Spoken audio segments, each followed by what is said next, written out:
Welcome, friends. Welcome to today's Reconsider It live stream. Best live stream you're gonna see all day.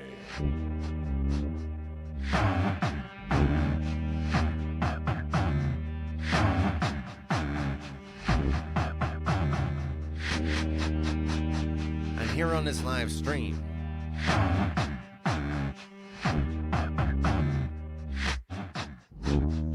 you are gonna get a very nice tinkering in the studio session. Man, it's gonna be good. We're gonna hang out for like an hour or hour and a half, or who knows. We'll see how it goes. Playing around with some beats on the loopers, bringing in the synthesizer. Let me turn this on.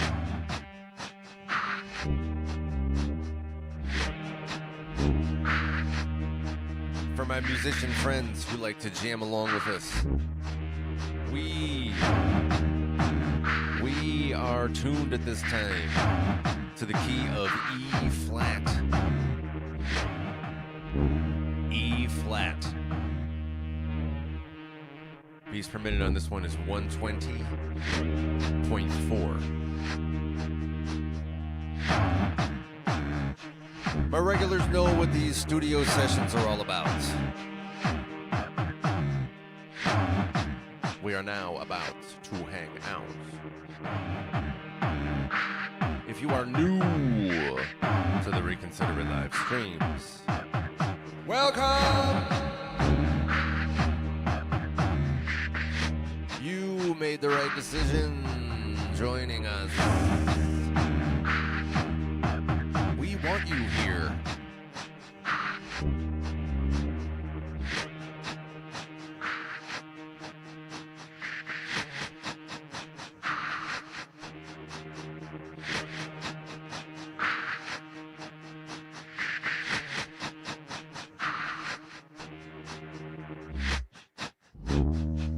At this time, we are just getting warmed up. We're getting warmed up to this half-built beat that I started before the stream began. Just so we would have something here to tide us over while we get warmed up, as we are currently doing. And here in this warm-up phase, my friends, as I can feel my blood flowing here in this warm-up phase, I need to celebrate.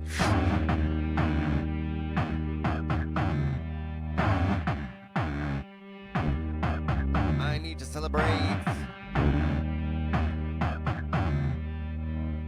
you.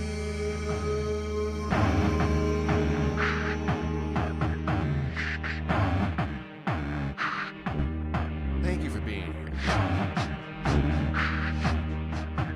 Whether you are joining us live in the chat, as I see my man David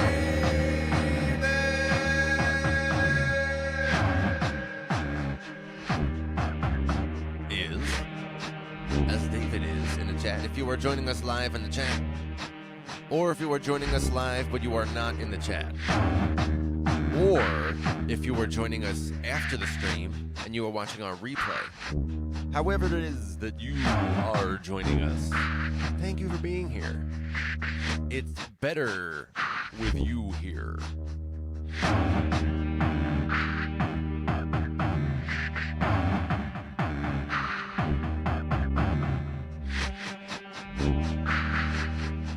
And I'm going to celebrate you. Thank you for being here. I am going to grab my drink right now. Oh, look at this. I already got it. That was really fast. And here's what's going to happen. My regulars already know what's going on. My regulars have already got some anticipation and a smile that is emerging. I'm going to count up to 3. I'm going to clink the screen. Man, it's going to be so good. At that time, you are invited to join the rest of us as we cheers along. to celebrate our together-fulness. Here it comes. We're starting it like some pros, and it starts really fast on 1.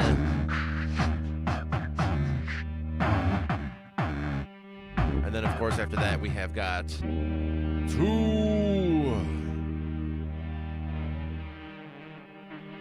Then the very exciting moment.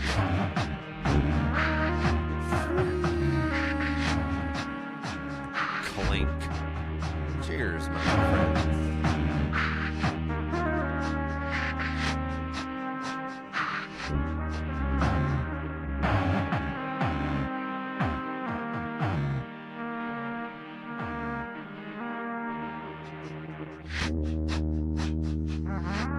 Man, that was good.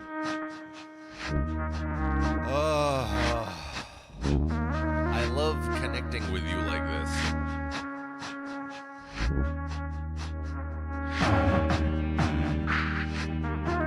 Please like this video.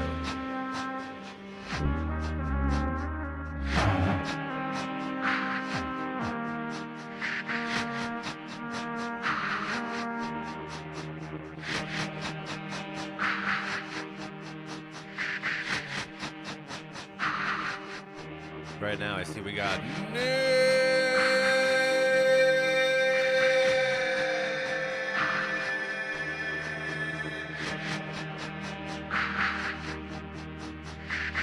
with us, which is good.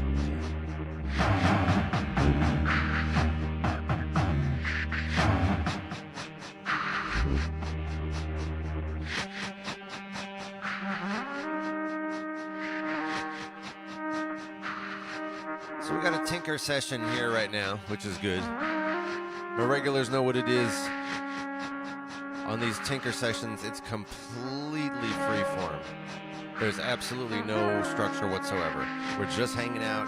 I'm playing around and making some loops. Sometimes we chat a lot if there's an active chat, and we can talk about who knows what we're going to talk about.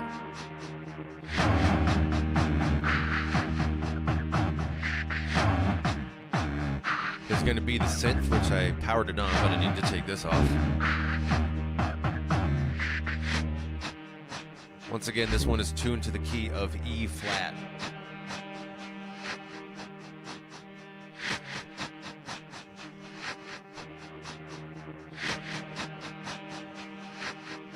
I see we are now blessed with the presence of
I'm getting caught up on the chat right now.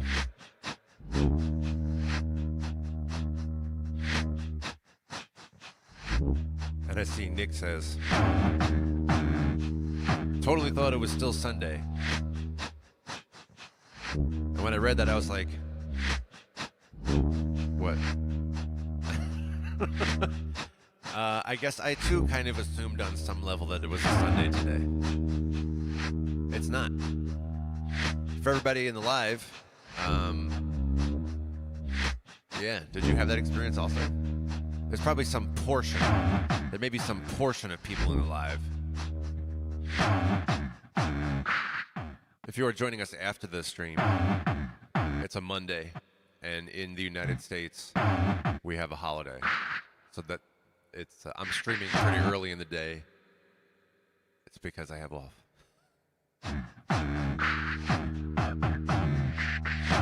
So yeah, I also kind of was just going through my motions like, do, it's a Sunday, la da da da. But it's not, it's Monday.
I see right now that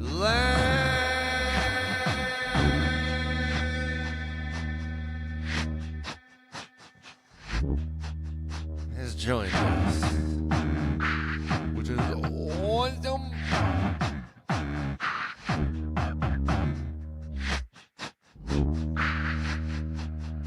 Welcome.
And it is indeed morning here as I stream this.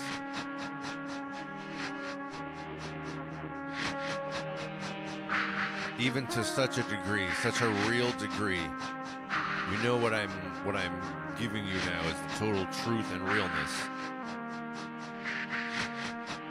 Look at this physical evidence I have.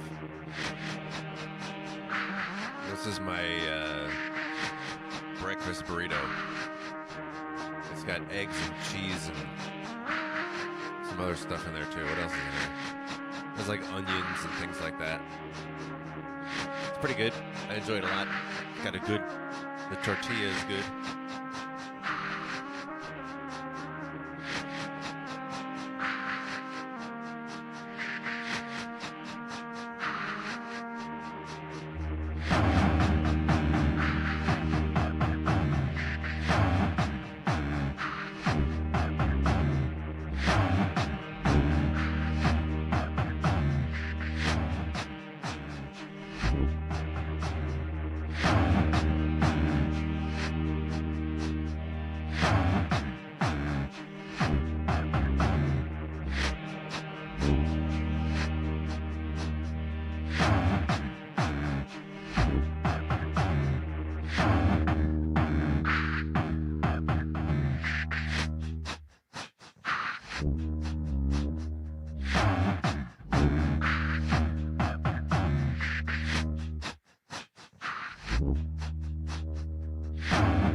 I noticed this chat from David that was in the chat, I guess, that I showed on the screen here, that says Recon's process is so wonderfully deliberative and thought out, and then a peace sign. I'm just noticing the peace sign now. I like the peace sign. Peace is good. I'm on board with peace.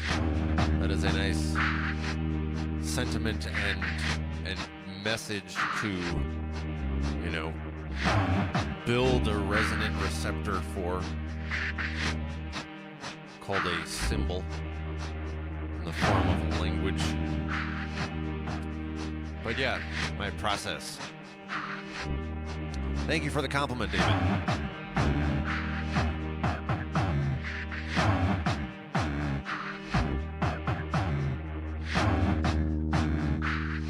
Sometimes I get fixated on my like turning the knobs on and off. Which, by the way, since that's a request that I've gotten to talk more about just technical details about the loopers, that's part of what I do. Like when I'm doing the, you know, these volume knobs or volume, what do you call it? Faders, I guess. That's like one of the biggest parts of what I do. Not necessarily all loop artists take that approach. I'm just saying that's my approach. Is that the on and off nature of each loop is part of what I do to keep it interesting for an extended period. You know, you don't want me to just play the same exact loops without touching it, just play them. So turning them on and off is a big part of what helps it stretch for, you know, 5 minutes or 10 minutes or what have you. So sometimes I get lost in the on and off, which is very unplanned and I don't know, previously written or anything. That's totally improvised. But it is true that my process is well, you know, like well-weathered, well-evolved, well, maybe not well-evolved, but it has evolved and grown. There's so many things that I do, you know, now, as I record this, for my people in the year 4002. My people in 4002. As I record this, it's May 2025. It's the end of May 2025. And I started live streaming in the end of April 2024.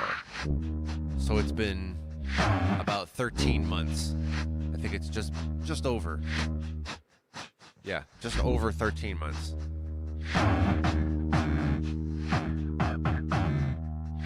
And there's so many things I do now in terms of my approach to writing beats and using the sound effects and everything. There's so many things I do now that are very different from what I did when I started a year ago. And it's all just trying things and saying, oh man, you know, I listened back to that stream and that sounded awful, and all of this kind of stuff. I'm at the point now where, like, maybe, you know, perhaps less than 99%.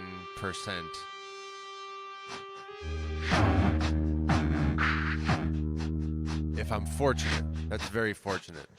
Less than 99% of my content to be just like unlistenably awful. If I can manage to keep it to like something less than 99%, at least 1% or so, that's pretty good. And I like to grow that number if I can. And try to make it improved.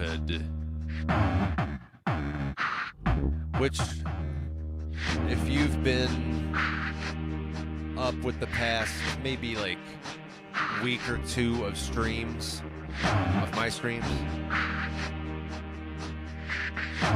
You may know that I'm putting thought into redoing my streaming content. My tentative plan is that I will keep 2 guaranteed shows a week that are at least 1 hour each. Although I may move their weekly time slots relative to where they are today. Today it's Wednesdays and Saturdays.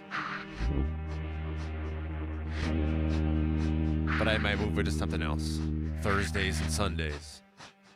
You know, I'm still mulling over that stuff. But that would be just the guaranteed 2 time slots that are 1 hour each. But in addition to that, I'm also thinking of changing other aspects of my stream. I don't know. Weekly reliability. What it is that I do each week. So I'll still have the 2 shows that are 1 hour each. I might change what I do in those time slots.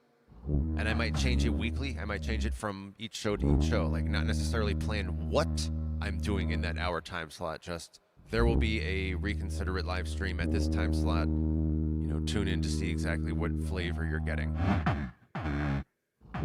And then beyond those 2 guaranteed time slots, I would, of course, still do a whole ton. Just like I do currently. Currently, I have 2 shows that are 1 hour each, but I really do way more than that. I do like at least 2 or 3 more streams in addition to those guaranteed hours.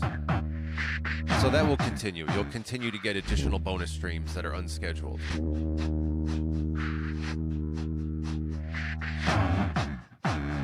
And I'm also considering appending my menu of live stream content,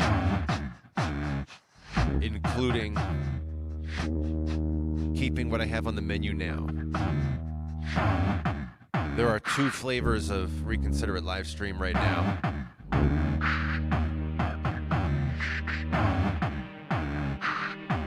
And that's tinkering in the studio like we're doing now, which is completely unstructured. We're just hanging out. We linger on a beat for a half an hour or more. I bring in the synthesizer. I chat with you a lot. Look how much I'm talking right now. There's so much talking going on in a tinkering stream. That's going to stay on the menu. The other kind of live stream that I already do, Loops and Chill, that's also going to stay on the menu. That's the much more put together, like, show that I could go perform at a venue, you know, a little more professional, ... Getting through beats relatively quickly. That's Loops and Chill. That's going to stay on the menu. I might do those less frequently. Currently, those are the 2 guaranteed hours per week. But I might do Loops and Chill, not necessarily that much. And do more of these tinkering in the studio streams. It's all experimental right now. And then there's also additional flavors of live stream that I'm considering adding to the menu. One is a stream where I put a lot more focus on technical details of the loopers. And I'm still trying to figure out exactly what'll be on those streams. But that's something that I've heard requests for. Do some looper technical content.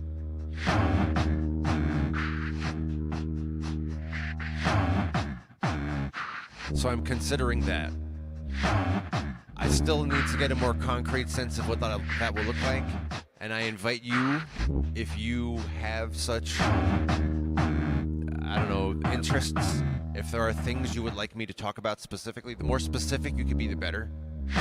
Like, how exactly do you blah, blah, blah. Right now, all I'm doing with the loopers is volume on and off with the faders. But I leave them playing. If you want to know more technical details like that, please let me know what sorts of things you want, and the more specific, the better. So that's another flavor of live stream that I'm considering adding to the menu.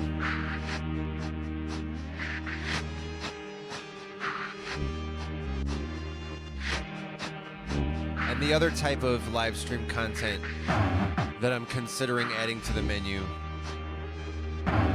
is the no talking streams, where from start to finish I don't do any talking at all, so it's purely instrumental.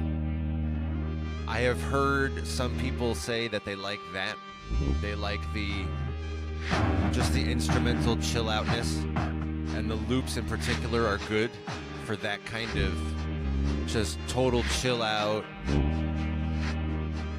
And so I understand how, while some people like to come and hang out at the tinkering studio like yourself, and you want to hear the talking and the chatting and all this, and I'm going to keep doing that for you, I'm also going to add to the menu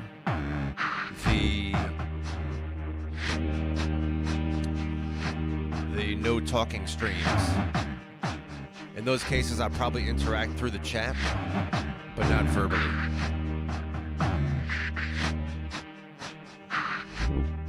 Speaking of verbally and the chat, I see there's a lot of chat that I need to get caught up on. Let me get caught up on the chat! Because I see in the chat that we got,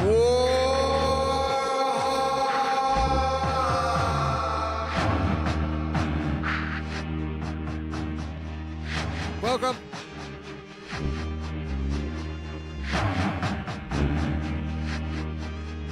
Lang says, if that was my morning burrito, which I should have another bite of. If that was my morning burrito, is it also an evening burrito? It could be. These are actually really good. This is a frozen burrito I got. It's my favorite frozen burrito.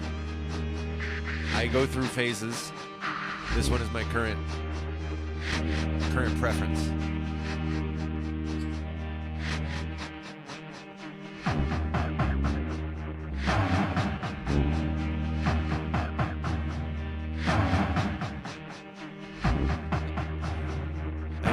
I see there's some nice discussion related to, like, how do you spell things such as the word flavor with O-R, O-U-R, and adding more vowels makes it more sophisticated.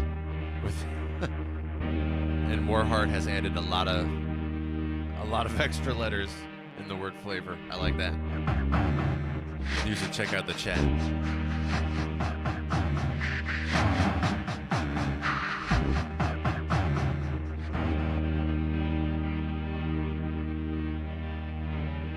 David says, I can play with my back to you.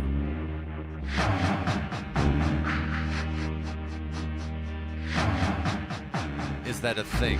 I assume that's probably a thing. I also see Van Halen, Warheart says. Van Halen did that? I don't know that. I could believe that. I do remember something. Didn't Pink Floyd do that or something? I may be wrong about that. But I feel like there's someone who did that, or some artist who did that and wrote about it. I feel like, is that related to The Wall? The album The Wall? I could be completely fabricating all of that.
Warheart says that I have good, what did you say, stage presence, that we said?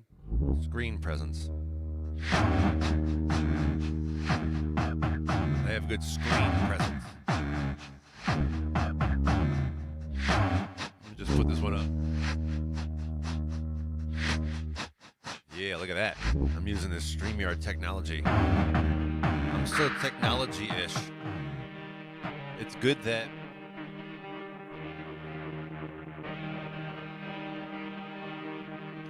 I've gotten those requests to do the technical details of the loopers, because indeed I am very technology-ish.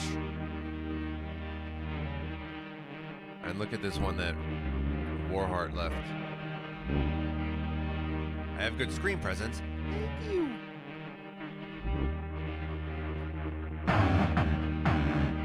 And the recommendation that I should face the camera because I'm not fugly.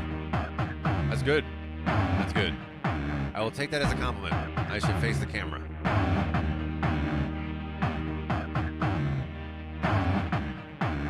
Done.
I see right now Warheart is asking a technical question.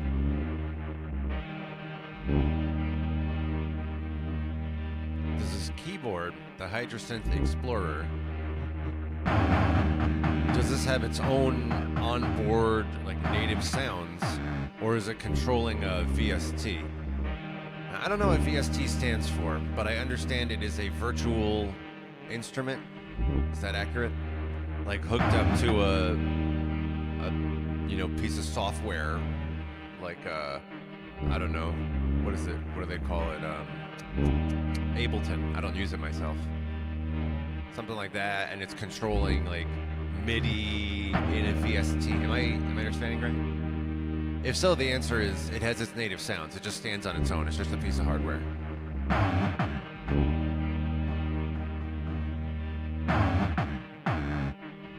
I'm in a phase.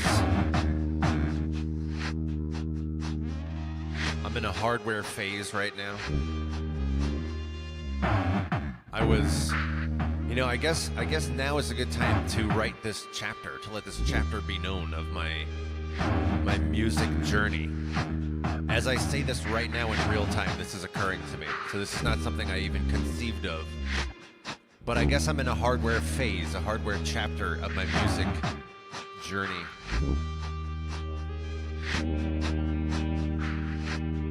Music for me began, and being creative with music, that is, not just liking music. Music for me began with a combination of poetry on the lyric side and production on the music side. I was percussion in the grade school band for 6 years, from age 8 to age 14, or I guess to age 13, the end of that school year. But for 6 school years, I was percussion, which was mostly rhythm-based, but did include some basic tonal, like really rudimentary tonal melodic knowledge in order to play a timpani drum. I did that, or to play a xylophone. I don't know if technically what we had were xylophones, but that manner of thing with mallets. I did some of that too. So some very basic melodies, but more than just beginner rhythms, let's say. I wouldn't say I was terribly advanced, but we got into some interesting, intricate stuff.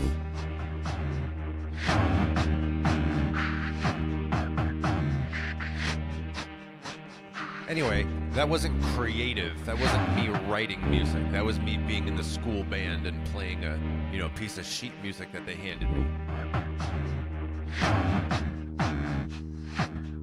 But as far as being creative, it started with using Acid, Sonic Foundry Acid, if you know that program, back in 1.0.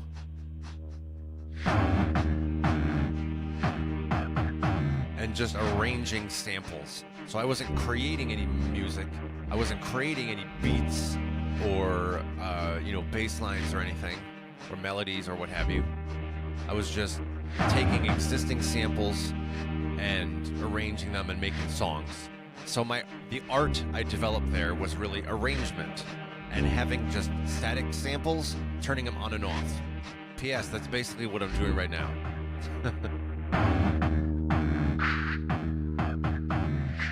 So that's interesting. Eventually I started making my own samples, which began with verbal things that I would record some words. What would you say?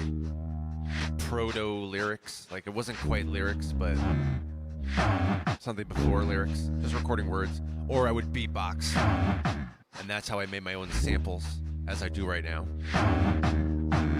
Then eventually I graduated to Reason and did more production. I started introducing more lyrics. I started writing more formal songs with complete lyrics and poetry and verses. That started to happen.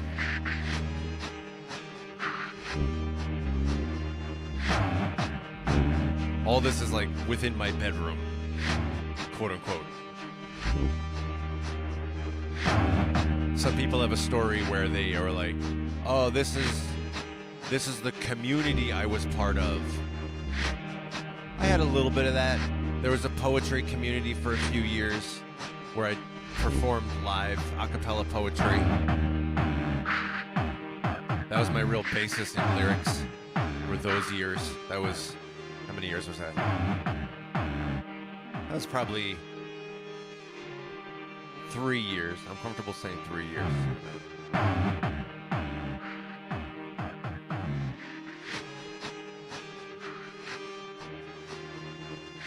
So I'm doing more production. I used Propellerhead Reason for that. Again, version 1.0. I used Reason 3.0, but then after that I didn't do any more with Reason. Or I didn't upgrade it, that is. I just, used it for a little while, and then I went into a phase roughly around 2012. It might have been 2011, but let's say 2012. Oh, no, you know what? It must have been 2011.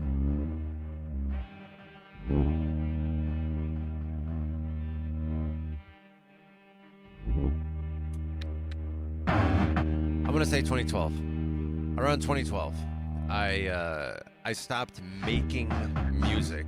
That is to say, the beats. I stopped doing production and shifted almost entirely to lyrics. That's when I started doing rap. And at that point, I was working with other producers. And 2012 in particular is when I shifted my music efforts pretty much full time to Conscious Object, which was my fusion hip hop duo. I was the rapper, and my guy who liked industrial music, he was the producer. His name is Mr. Bombcamp. He still does music. He has another duo. He does like a co-producer thing, him and another producer, and it's pretty fly. You would find a link to that on his page, Mr. Bombcamp. Bombcamp, that is.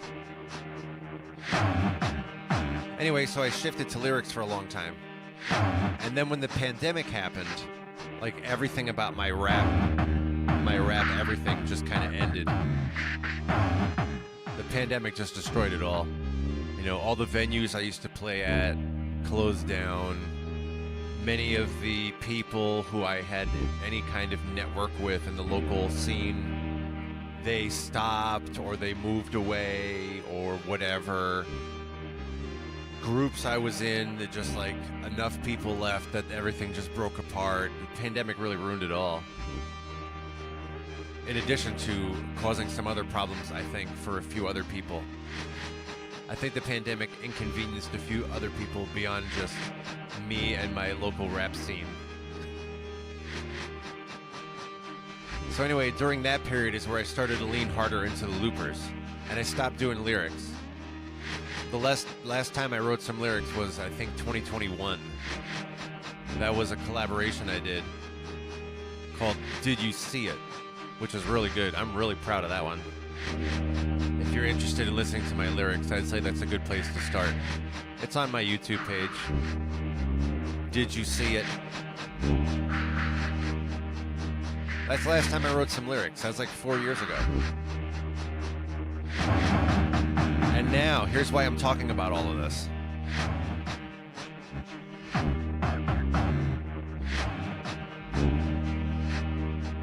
Here's why I'm talking about all this. Because I was reflecting that the phase that I'm in now in my music journeys, through all of that, starting with just arranging samples with Acid and software, then I did some production in Reason for a few years, then I started introducing lyrics and stuff, and then eventually I started doing pretty much just lyrics, is how I spent my musical energies for a number of years. And now the new chapter, that's why I've been talking about this for like 20 minutes. Now the new chapter is this hardware stuff. Because my music, I don't know, spirit, my creative spirit was rekindled when I found the Hardware Jam community. I was like, oh man, people do stuff? And they have their online weekly challenge. Plus, it's like a tight-knit community of like, you know, I don't know, a couple dozen people probably. With varying levels of engagement and involvement, but engaged and involved. Some people are like on it every day. Some people do the weekly thing. Some people don't always do the weekly. Some people just hang out and they're just like a friend in the community. I was very inspired by all that, and I started leaning harder into hardware stuff. So all of this is to say, that's why I don't know what a VST is. All of this for the past like 25 or 30 minutes that I've been yapping. Just to say, yeah, I guess in retrospect, that's why I don't know what a VST is, because I never did that. I never did that in Reason. Reason was a self-contained, you know, software full production stack. I don't know if it did compression though. I never did compression. You could technically mix in my version of Reason, but it wasn't really great. You know, thorough mixing like you really want to do if you're mixing. Anyway, I'm doing hardware now, and who knows where I'm going to go in the future. I am entertaining some thoughts of doing a 5-song rap EP, a rap album, 5 songs of my own beats. But man, it's a lot of work. I was saying this on one of the recent streams. It's a lot of work and a lot of time and energy. And sometimes when I put that much time and energy into it, I want like a very large, you know, fanfare of praise and worship and all of this. You know, I get this kind of like need for a compensatory amount of, I guess, validation is what I'm saying. Like, wow, this is dope. I want there to be an audience who receives it. If I'm going to put so much time and effort into it. So that's why I hesitate to leap into doing a rap album.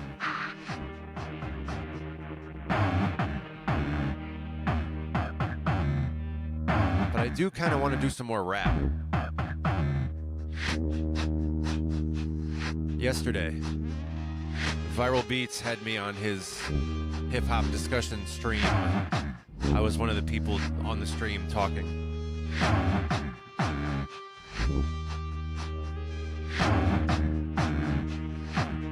And that got me inspired, listening to the other people there talking about hip-hop, talking about rap, talking about what it means to be creative as a rapper. I was like, oh man, I haven't heard people talking like this in a long time. Kind of forgot it, and it like rekindled some rap stuff in me. Now I want to start doing some more rap. We'll see. We'll see whether that's like a momentary burst of an inspiration or whether it gets sustained. Nonetheless, it was pretty good. You should check out that stream on Viral's channel from yesterday. I think the title might be like Hip Hop Discussion 01 or Hip Hop Discussion number 1 or something. Don't quote me on that, but something close to that. There's so much chat that it's gone off the screen. I'm going to try to get caught up. I see Warheart says that he's grateful for music school classes. Yeah, I regret not doing more, honestly. I dropped out in 8th grade, or at the end of 8th grade, because at my school, when you went to 9th grade level band, it became a class rather than just like a fun thing that I did after school optionally. Drums became a class, and I was like, in my like infinite wisdom of being 13 years old, my infinite wisdom, I was like, and I just stopped. I totally wish I kept going. I would have been much, much more awesomer. And more importantly, I would have had more networking. That's what I lack the most, is networking. Not only the network, you know, the people in my network, not just that, but I also lack like the ability to recognize what like social interactions are. I can't navigate that stuff. So it's very difficult to, you know, get very far just sort of proclaiming with a loudspeaker or a megaphone like, hey, I have some music.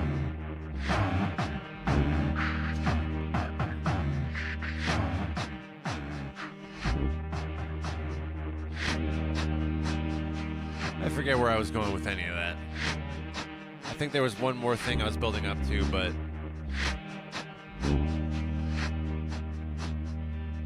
Oh, actually, yeah, there was one other thing. I said how I regret... Well, I don't know if I fully regret, but I do wish that I had continued doing band in high school through grade 12, at least. Even if I stopped when I went to university.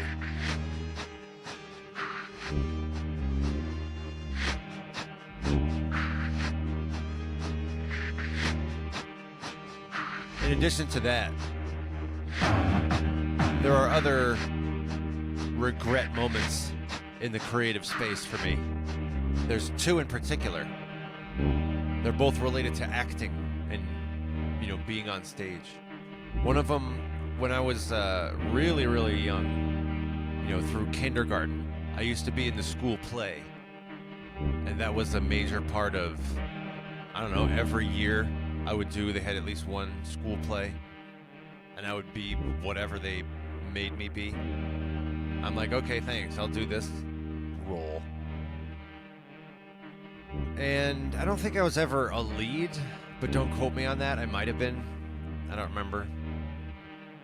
I don't think I was a lead, though, in those years. This was like kindergarten, first grade, second grade. So I was usually some kind of like supporting role, even if it was like way background character who may or may not have even had lines. Okay, you are the potato. You sit there. I think I always had lines at some point, but not necessarily a lot. Anyway, my point is, when I got to third grade, I remember this so vividly because on some level in my mind, I've like clutched onto this as a core like moment of regret that I've like hardened into like a hardened piece of coal in my heart that I say, you know, I wish I had done this differently. So I'm releasing it at this time and releasing it from my heart in a healthy way so that it is now fully healthy and relieved and healed. But in any case, in the third grade, I was assigned the role of being a puppet. And this is 8-year-old me. I was assigned the role of being a puppet.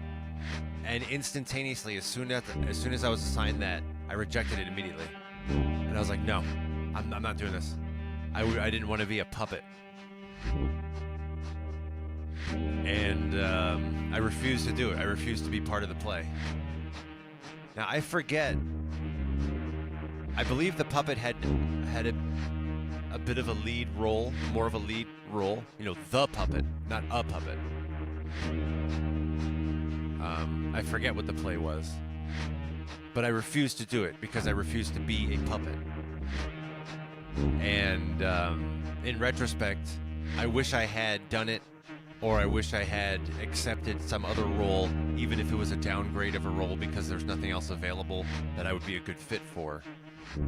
I wish I had still participated in some way or accepted the puppet role, because that acting direction, that being on stage, I have good screen presence, I saw. That is definitely, I feel, part of my core talent stack. My skills.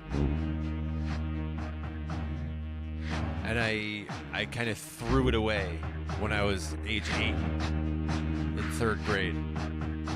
And then later, that's the first big regret moment for me in my creative space, my space of creative expression.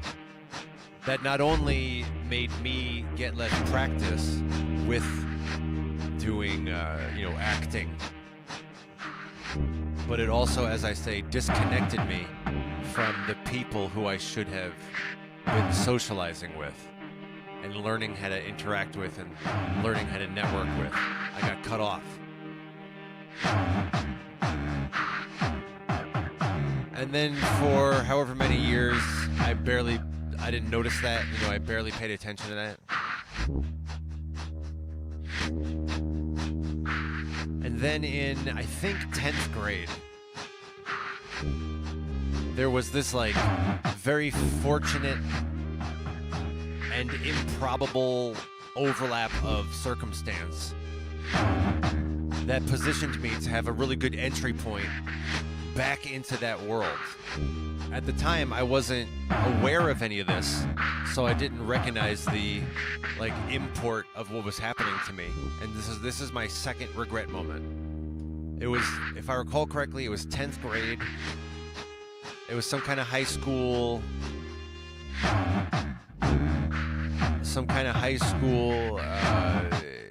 assignment, poetry assignment, I believe, where each person was assigned by our literature teacher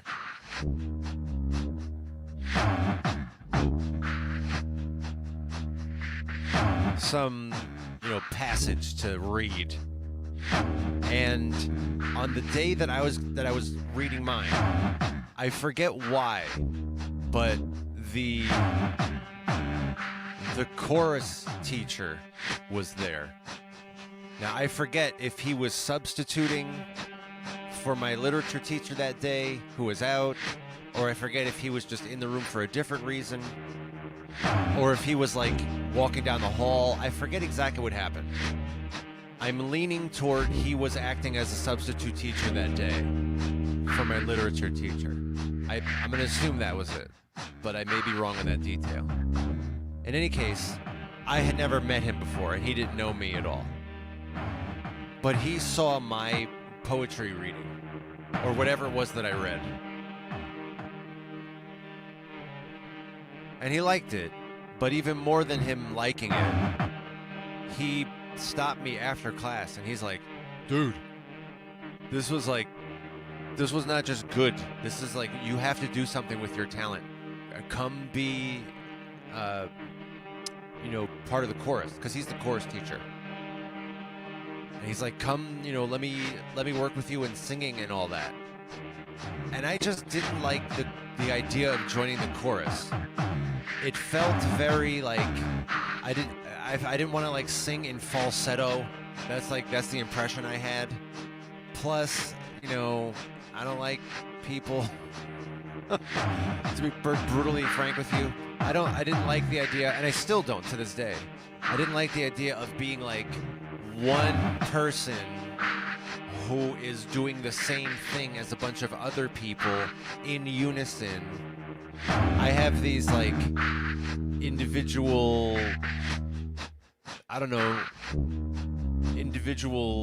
tendencies where I have to have my own, I guess, control over my expression. And so anyway, the point of the story is that I didn't go with the chorus teacher. And he was like, what? I totally should have, though. That's my second big regret. First big regret was that I cut myself off by refusing to accept my assignment of being a puppet in the school play. And my other big regret is not going with the chorus teacher after he recognized my talent. Because that now meant there was another huge area, just my ability to sing. That's another huge area of my talent that just never got developed. I can't sing. I do these looper stuff because there's an auto-tuner. Like this here, this melody being played. When I'm really doing this, it's like... That's why you somehow hear, like, little fluctuations in the notes. It's because my voice is cracking.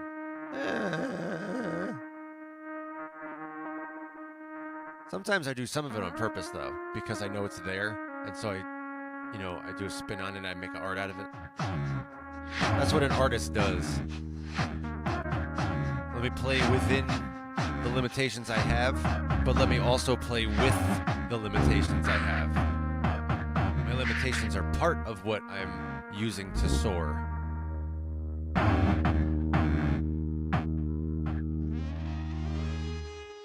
Man, there's so much in the chat that I missed, and I'm gonna try to get caught up on. I see Warheart that says, "No, you will not be a puppet." Yeah, that's very immature of me. That's I don't know whether I need to reincarnate to redo that, or if that's something that I can work out in this life, in this incarnation. I think I'm ready to not have to incarnate anymore.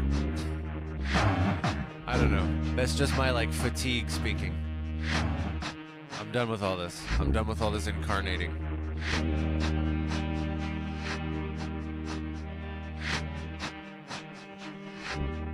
But presumably that feeling is itself something that I still need to incarnate through, which is presumably what this is about. Presumably, he says.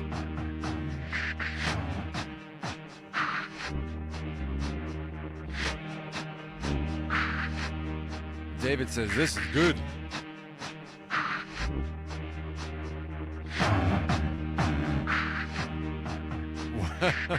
Warhard says, the great regret. The role he should have taken at age 8. It's not necessarily that I regret not playing the role of a puppet. I don't regret that part at all. What I regret is isolating myself at such a young age, when I was still in my formative years, isolating myself onto a trajectory that, greatly disadvantaged me, at least in my creative expression and networking and all of that.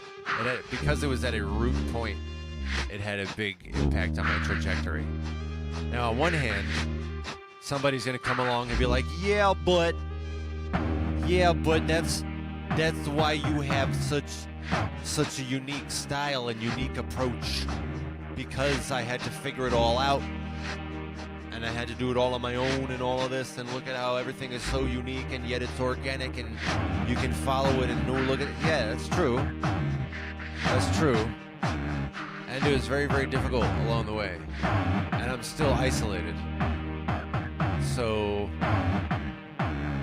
I still consider that to be something I would do differently. Maybe not quite a regret, because I do enjoy the thorough, homegrown feel of what I create.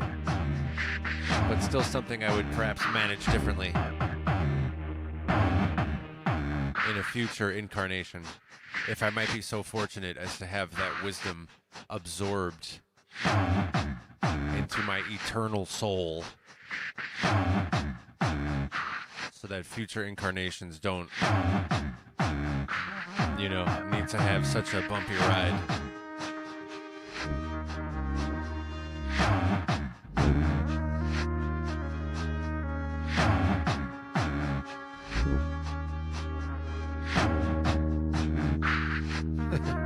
David says, a puppet equals recon. It's going to be hard to separate the two. Oh no, what did I do? What have I done? Is that how I get out of needing to reincarnate from it? Do I have to now, be it forever?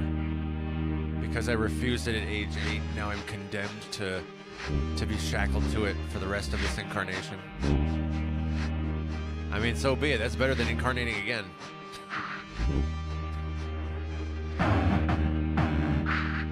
I don't find the idea of incarnating to be terribly exciting.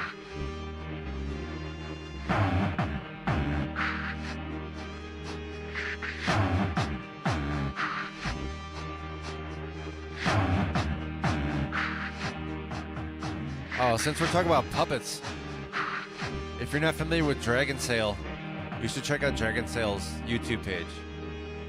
Dragon Sail Puppets.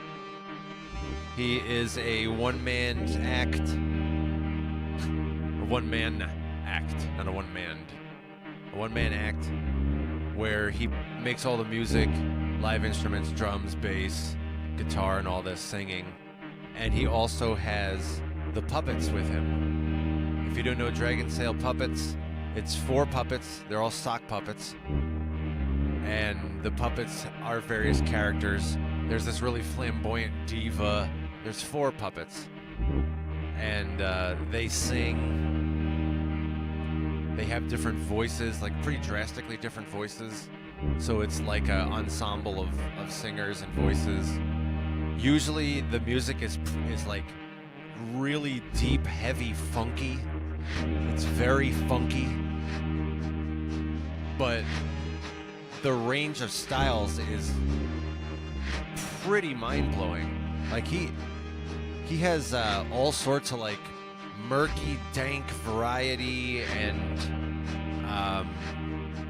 experimental sounds, experimental arrangements, long songs, brief, short little things, high character with the 4 puppets.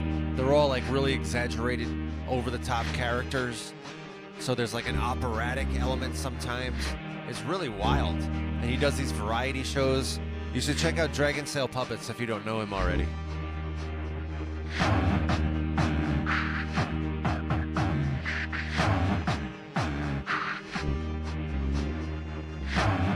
I'm still getting caught up on the chat, but I see right now that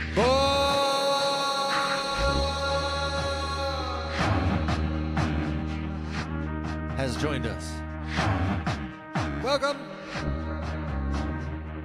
And I do still need to get caught up on the chat here. And I also see that we're an hour and 20 in. Oh my goodness. An hour and 20 minutes in. The question is, should I do another beat? I have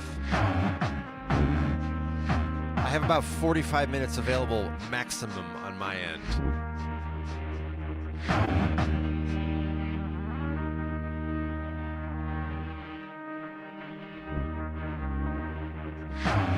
Remaining, that is. So I have up to. Should I do another beat? I kind of want to do an experimental beat with an experimental time signature. I don't know if that's going to chase people away. The answer is yes, it's going to. Especially because it's going to take me a moment to, create it. I'll have to, calculate it. I'll make it maybe not too experimental. But there is a lot of chat I need to get caught up on still. Let me make this new beat real quick, and then I'm going to get caught up on the chat. Is this going to save easily?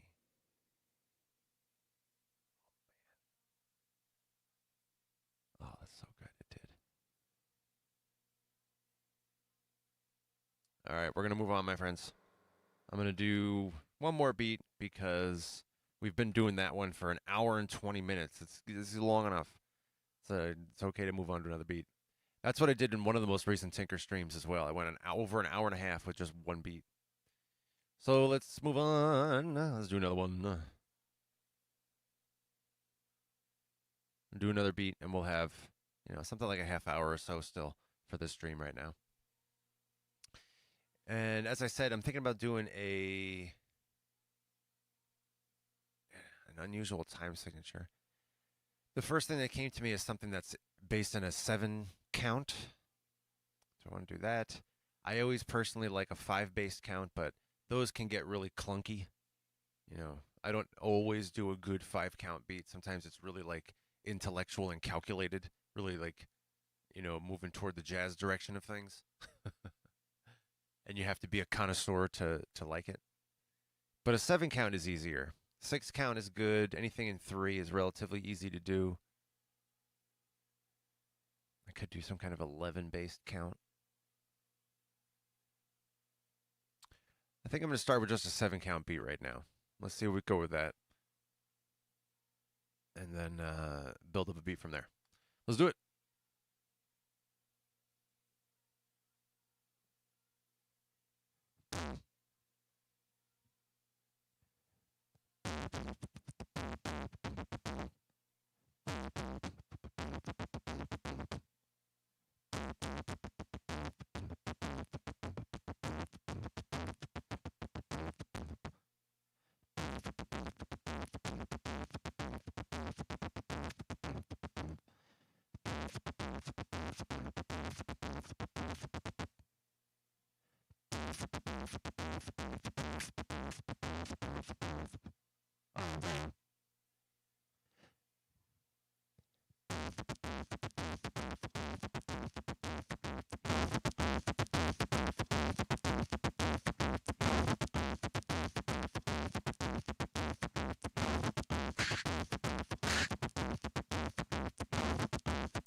by the way.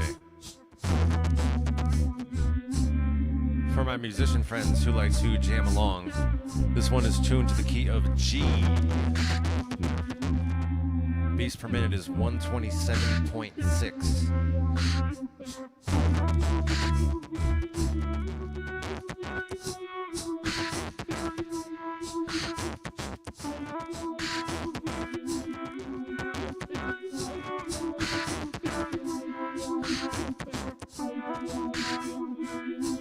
Still getting caught up on the chat here. I said I'd come back after I got the basis of a beat begun, which we now have.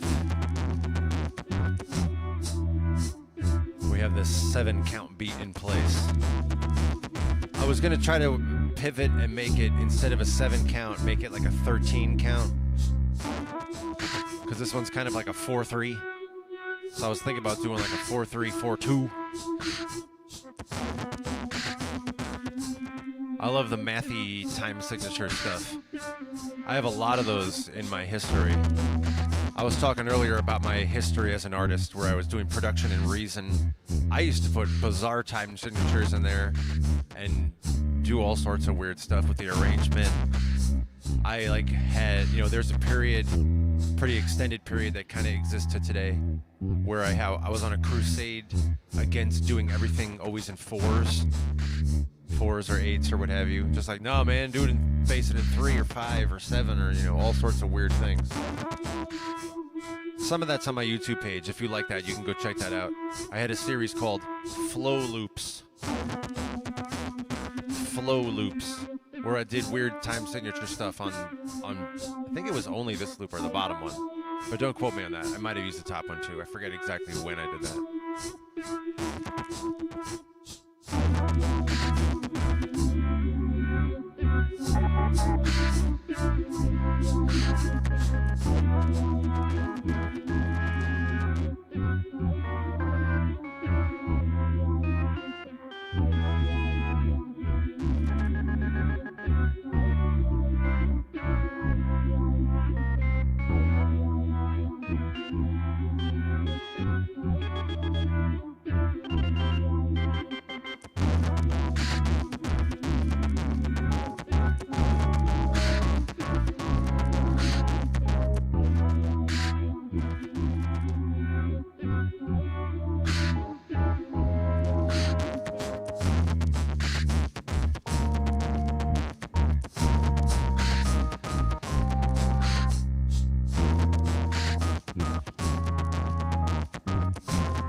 Whoops.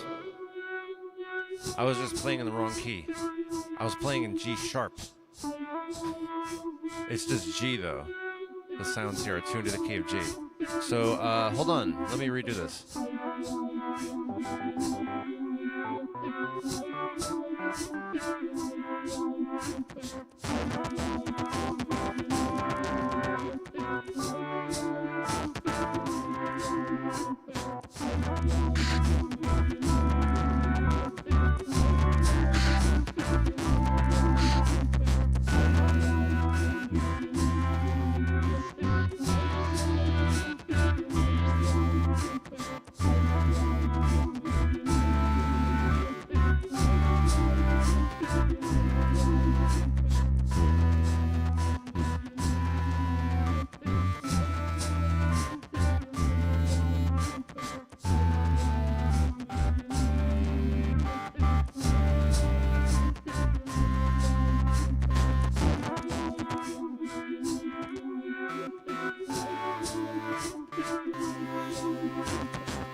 right now. I see that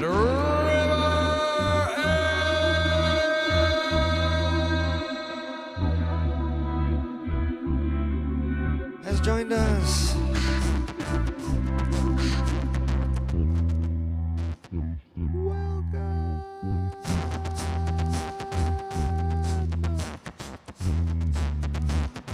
At the same time, I see once again there's chat, man. I gotta get caught up on the chat.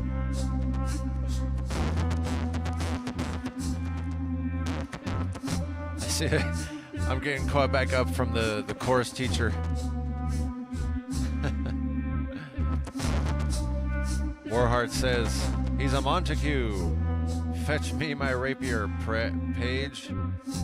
Was that, is that Romeo and Juliet? What's the cask of the Montague? Am I making something up here? I'm not well versed in I guess Shakespeare or any of that, honestly. That genre of human creativity on the historical scale. I'm only in the most cursory sense familiar with only a very small portion of that. Only the most famous of it. David says, whew, chorus teacher good. Yes. I only had very few interactions with him, and they were all, just very positive encouragement and praise. So it was very good experiences, limited though they were.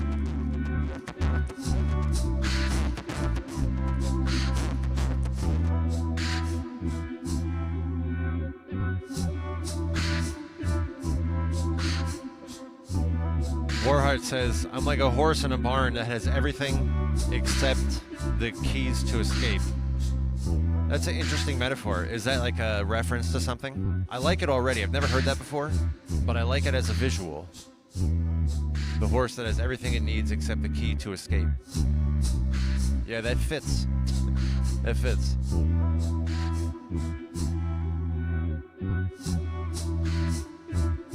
That's why I was so excited about social media when social media became a thing. I was in, I guess, my 20s probably, my late 20s, when social media was like, a popular thing widely adopted by most people.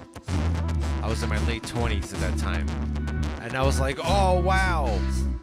I wouldn't have been able to articulate this at the time.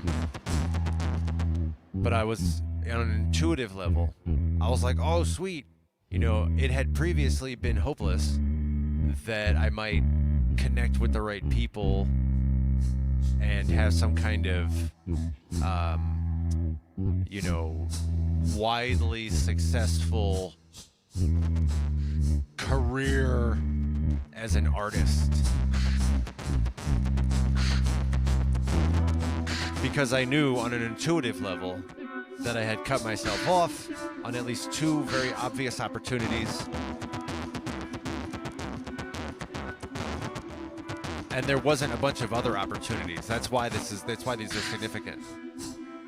So I put myself off these paths, and also I don't have an intuition about how to find those things on my own.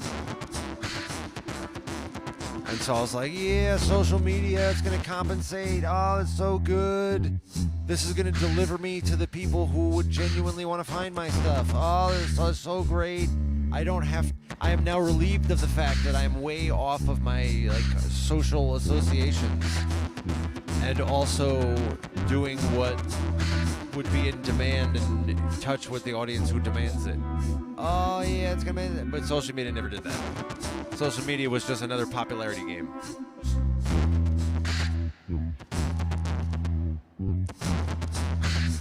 All right. At least it's status quo. And at least I do have way more of a reach. I'm reaching you right now.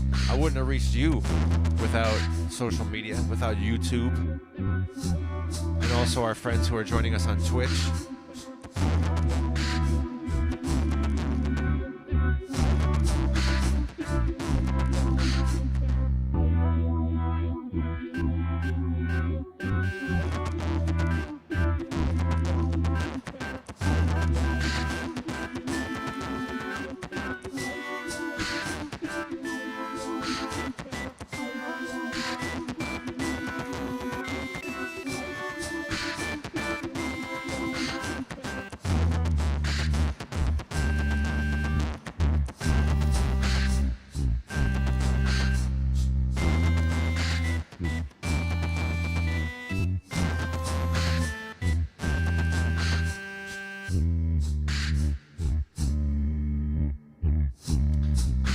David says he's got a sore workout. Yeah, I saw you were doing some of that. That's pretty cool. Sore does workout streams now. And I saw that David was also on the screen doing some workout at the same time. That's cool stuff. That's a good influence. Maybe I should start doing a workout. Would that be good? Is that in demand? I should start doing some push-ups and stuff.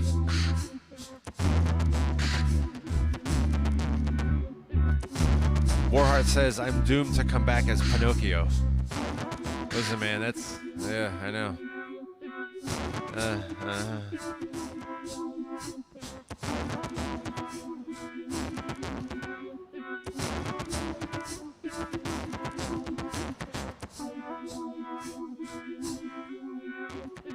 Buck says, I thought you were talking about Peter Gabriel. Oh man, Peter Gabriel's good. We could talk about Peter Gabriel. Is this 3-5? Says Buck. This is a 4-3 count. 1, 2, 3, 4. 1, 2, 3. 1, 2, 3, 4. 1, 2, 3. 1, 2, 3, 4. 1, 2, 3. 1, 2, 3, 4. 1, 2, 3. 1, 2, 3, 4. 1, 2, 3. 1, 2, 3, 4. 1, 2, 3. 1, 2, 3, 4. 1, 2, 3.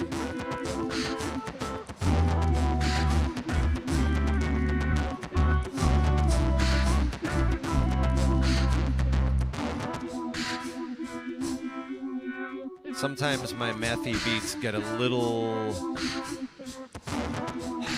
not obvious, but they get a little like short and dense.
Right now that Warheart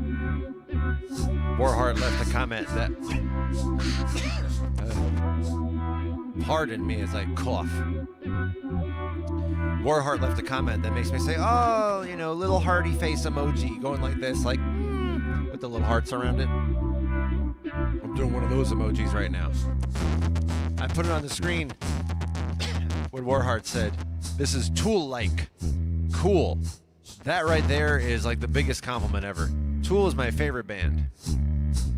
I don't know if I have a favorite band so much nowadays, but when I was really listening to music a lot in my teens, 20s, 30s, Tool is my favorite band. There is no topping the album Anima. It's just the perfect album.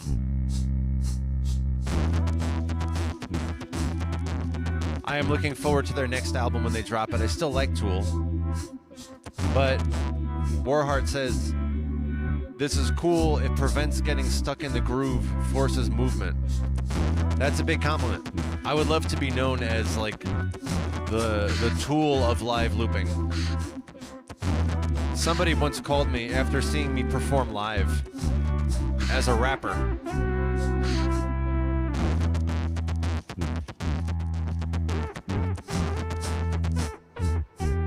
After seeing me perform my rap show, he said I'm like a perfect circle of hip hop. And I was like, wow, that's a really big compliment. So yes, thank you, Warheart.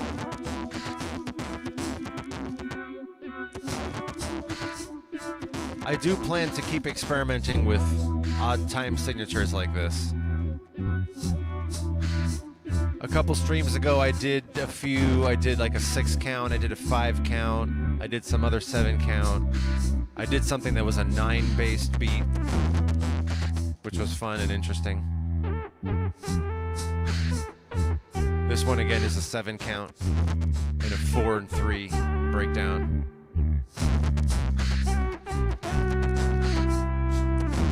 Warheart says rapping outside of 4/4 would be unique.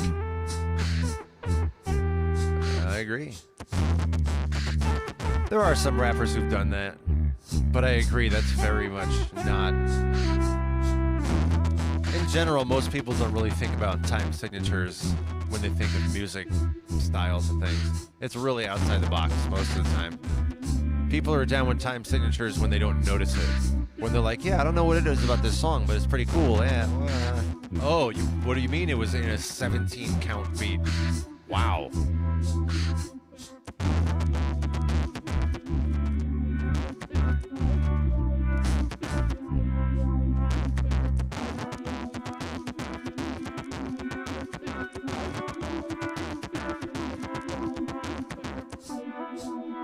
I was talking earlier about how I was re-inspired to just do some rap stuff.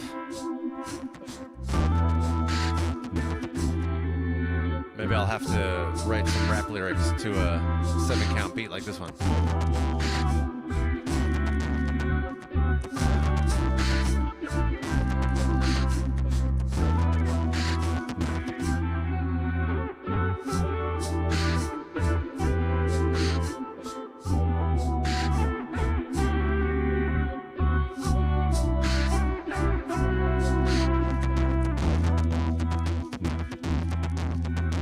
Warheart says the MIDI map would look nuts.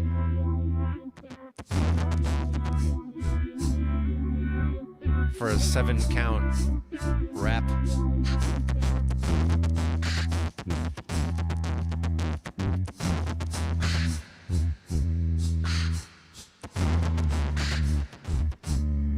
My goal with all the time signature stuff is to make them like seamless. Like if I didn't call out the fact that this is a 7-count beat, is it smooth enough that you wouldn't have noticed it? That's my goal.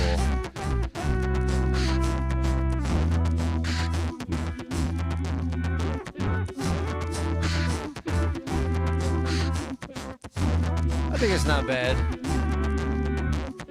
4 and 3 go together very nicely, so this one's a little easy.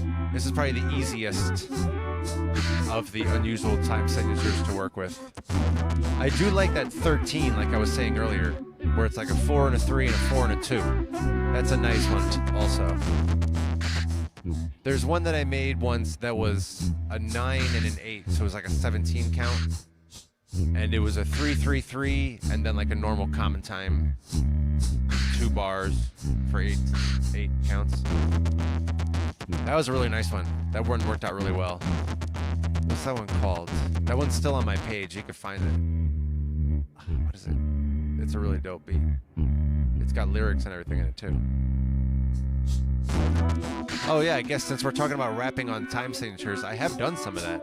If you look at my flow loops, most of my flow loops, I think all of them actually, have lyrics on them, like rap lyrics.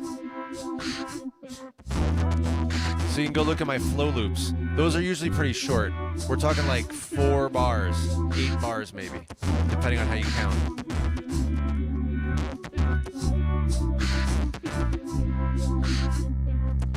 Warheart says, I only would have noticed that this was an odd time signature if I had been jamming along. Because then you would have had to think about it a little bit, I imagine. You'd be like, all right, let's see. Wait, hold on, what? But otherwise would not have noticed. That's good.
Warheart says, this would be perfect for some movie soundtrack. Yeah, it's got like a heightened mood to it, doesn't it? John Wick 55.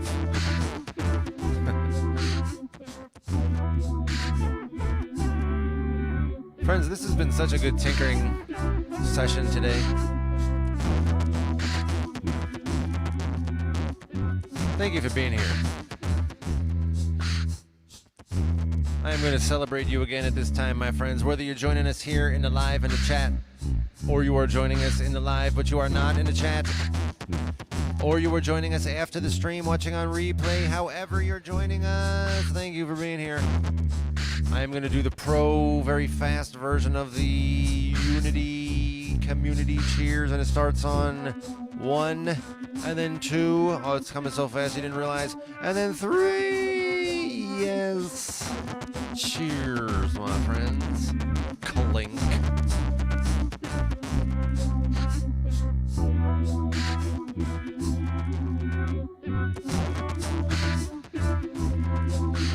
Ah, man, that's good. Please like this video.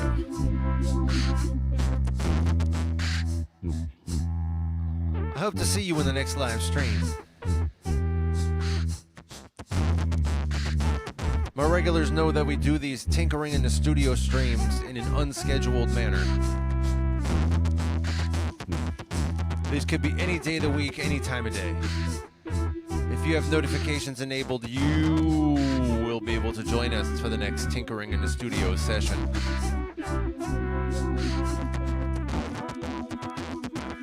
There is also Loops and Chill every Wednesday and Saturday. Join us on Wednesdays and Saturdays for Loops and Chill. An hour of just one beat after another pretty quickly. Building the plane while I'm flying it. You never know what you're going to get in Loops and Chill. Join us on Wednesdays and Saturdays. And until then, my friends, please have a very uplifting remainder of your day today. Please let the rest of your day bring to you all manner of healing and holiness. Please let the rest of your day today fulfill you in new ways. Please allow yourself to receive all of these new forms of fulfillment that were perhaps not intuitive and familiar to you previously. Please receive those blessings. Please take the first steps into what will become the rest of your days today. And I will see you in the next Reconsider It live stream.